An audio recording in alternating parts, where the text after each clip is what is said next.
सुप्रियाताई त्यांच्या मतदारसंघात येण्याची मला संधी फार क्वचित देतात, ती आज मला या ठिकाणी मिळालेली आहे आणि त्यामुळे त्यांचं मी अभिनंदन करेन की त्यांनी काल परवा जे अधिवेशन संपलं त्यात काय भाषणं केली, तुम्ही ऐकली की नाही? समोरच्या सत्तारूढ पक्षाला घाम फोडणारी भाषणं ताईंनी केली, डॉक्टर अमोल कोल्हेंनी केली. ह्या दोघांच्या बरोबर आता आमचे 6 जण स्पर्धा करतायत.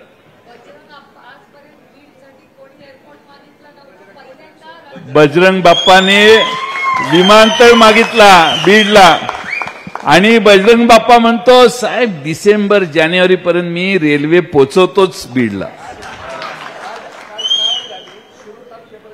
ट्रायल झाली ना, बजरंग बाप्पा खासदार होत आहेत म्हणून ती रेल्वे पोचते आहे हे लक्षात घ्या बीडकरांनी. आता हे दुसरी स्टोरी आहे. कांदा उत्पादकांची एवढी ससेहोलपट भारतात भारतीय जनता पक्षाच्या दिल्लीच्या धोरणानं झाली. एक जण महाराष्ट्रातल्या सरकारमध्ये बसलेला दिल्लीच्या विरोधी बोलायला तयार नाही. निर्यात बंदी सहन केली. कांदा उत्पादकांनी 40% निर्यातीवर कर लावला, तो सहन केला. आमचा 40% कर भरल्यावर पाकिस्तानपेक्षा जास्त चढ्या दरानं कांदा कोणी बाजारात घेत नव्हतं.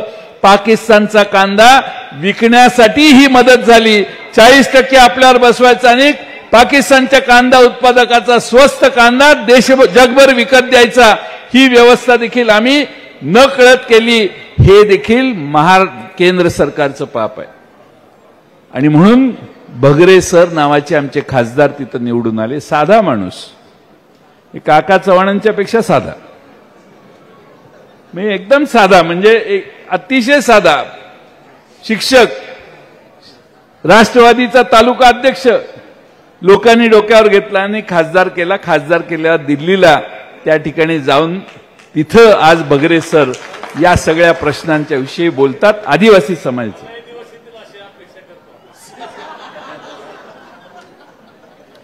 महाविकास आघाडीचे निर्णय न झाल्यामुळे यावर मी काही भाष्य करू शकत नाही.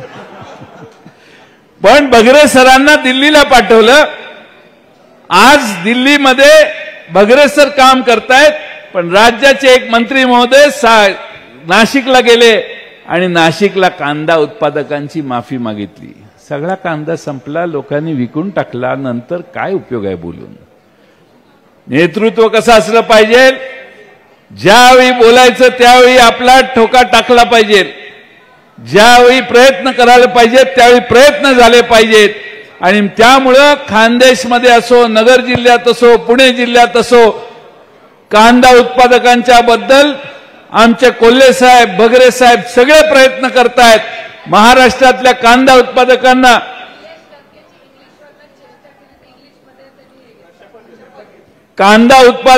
न्याय देण्याची भूमिका आमच्या हे 8 खासदार दिल्लीत मांडतायत. निलेश लंके हे तर अजबच रसायन आहे. दुधावर उत्तम बोलले. दुधाला आधारभूत किंमत असावी अशी त्यांची मागणी आहे. त्यांनी उपोषण केलेलं. मी जाऊन तिथं सोडवायला नगरला गेलो होतो. रात्री 12-1 वाजता सोडलं त्यांनी उपोषण. काही दिवस त्यांनी केले आणि त्यामुळं आपल्या सर्वांना निलेश लंकेसारखा एक नवा चेहरा लोकसभेत पाठवला. हे कशामुळे झालं माहितीये का? शरद पवार साहेबांची पुण्याई आपल्या मागे होती म्हणून हे सगळं झालं. आम्ही कार्यकर्ते काही प्रमाणात असू, पण लोकांना माहिती आहे ते शरद पवार हेच नाव माहिती आहे. त्यांना जयंत पाटील माहित नाही, आणखीन कोणी माहित नाही. शरद पवार हेच नाव माहिती आहे. आणि म्हणून शरद पवार साहेबांच्यासाठी जीव देणारी माणसं, आपला जीव ओवाळून पवार साहेबांच्या मागे आयुष्यभर राहिलेली माणसं आमच्या या प्रवासात आम्हाला वेगळ्या ठिकाणी भेटतायत. आणि म्हणून आज शरद पवार साहेबांच्या नेतृत्वाखाली आमचे अनेक सहकारी आम्हाला सोडून गेले तरी पुन्हा हा पक्ष उभा राहायला लागलाय.